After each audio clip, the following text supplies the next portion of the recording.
Mjeku i plagosur ditë më parë në qytetin e Kumanovës, Zekiria Shaini, në paraqitjen e parë mediatike pas atentatit, ka deklaruar se nuk i din motivet që sollën deri në plagosjen e tij, por siguron që pas kësaj ngjarje nuk qëndron bashkëshortja e tij, siç edhe u kumtua ditë më parë në media. Tha se nuk ka pasur asnjë mosmarrveshje dhe asnjë hasmëri me askënd, por kërkon që Ministria e Punëve të Brendshme të zbulojë sa më shpejt atentatorin e vërtet.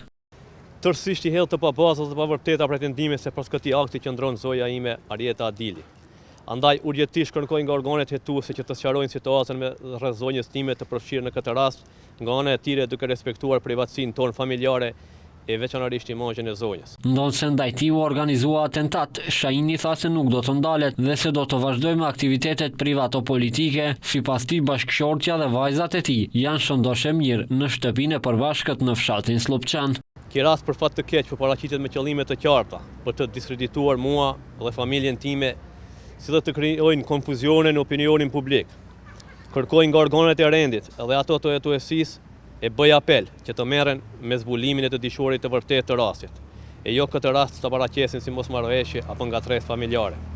Nga po që të ishte ashtu sikur u paraqit në opinionin e gjerë, atëherë unë kur nuk do të bashkëjetoja me zonjën në fjalë. Kujtojmë se sulmi ndaj Shainit ndodhi më 7 tetor në një zonë të frekuentuar të Kumanovës, ku ai po kalonte me vetur. Më 8 tetor Ministria e Punëve të Brendshme njoftoi se është arrestuar gruaja e Shainit, e dishuar për përfshirje në tentativë për vrasjen e tij. Po ashtu policia është në kërkim edhe të një personi tjetër të dishuar për sulmin, LF 36 vjeçar nga Gostivari, i cili aktualisht ndodhet në Arrati.